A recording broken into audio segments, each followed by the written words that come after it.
कृष्णं वंदे जगद्गुरुं। श्री गुरुभ्यो नमः। सभी को जय श्री कृष्ण। अक्षय तृतीया और दशावतारों में छठवां और अंतिम अत्यंत महत्वपूर्ण अवतार भगवान परशुराम का प्रागट्य दिवस। भगवान परशुराम के विषय में एक बड़ा ही प्रसिद्ध श्लोक है। अग्रतः चतुरो वेदा पृष्ठतः सशरम धनुः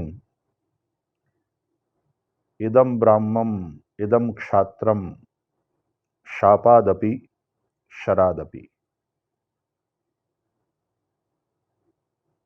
जिनके जिह्वाग्र में, अग्रभाग में यानी मुखाग्र कहो, जिह्वाग्र कहो, चारों वेद है, चारों वेदों का ज्ञान है। और पृष्ठतः सशरम धनु, जिनके पीछे यानी पीठ पर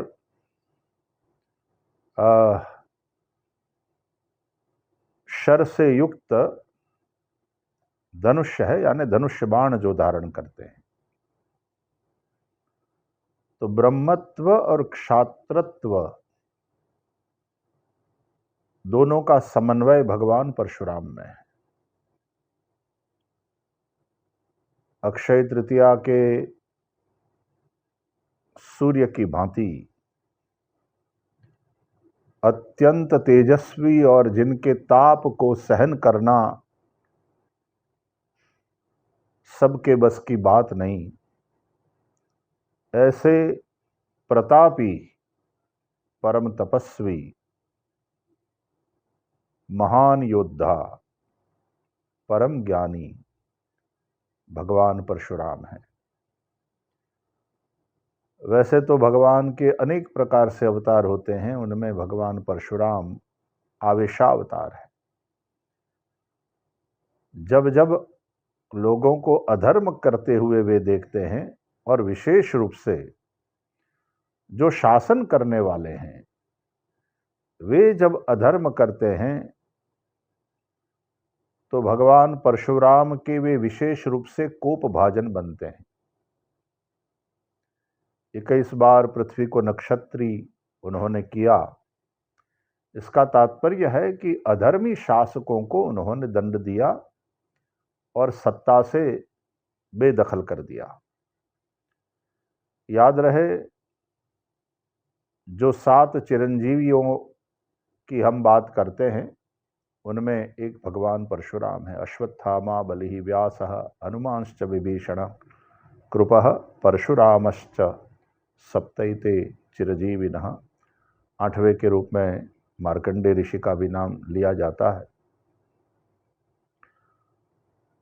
इसका तात्पर्य है कि समय समय पर बिगड़ी हुई भ्रष्ट शासन व्यवस्था को देख करके वो आवेशावतार भगवान परशुराम प्रकट हो जाते हैं।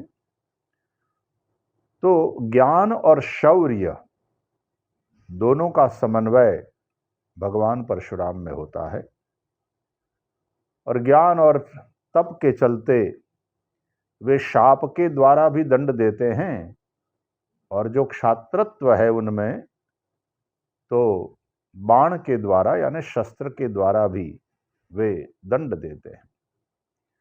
तो शाप और शर दोनों वाली शक्ति भगवान परशुराम में है। अक्षय तृतीया वैसे सबसे शुभ मुहूर्त माना जाता है।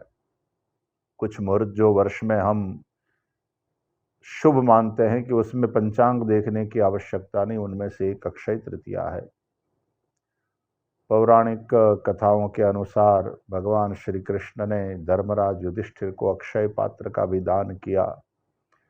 जो अक्षय पात्र द्रौपदी जी के पास था, जिसके चलते सभी अतिथियों का वे स्वागत कर सकती थी, सबको भोजन प्रदान कर सकती थी।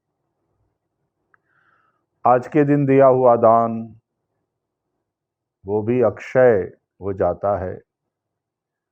बहुत गर्मी के दिन है, भगवान श्री हरि के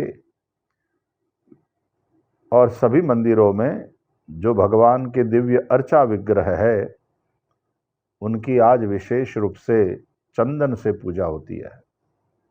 इस ताप में चंदन से भगवान को शीतलता प्रदान करने का भाव रहता है।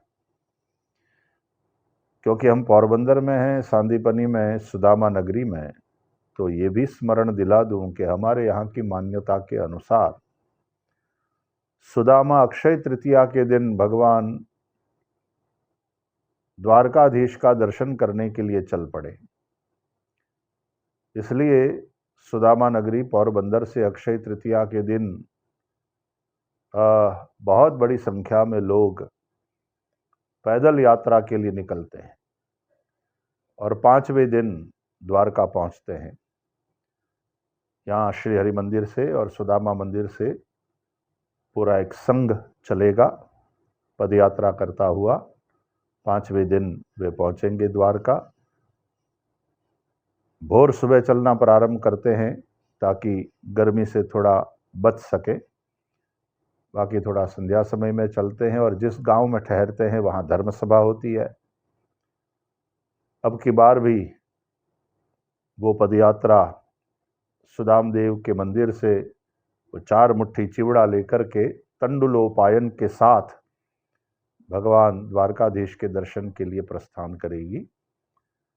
आप सबको अक्षय तृतीया की बहुत बहुत शुभकामना।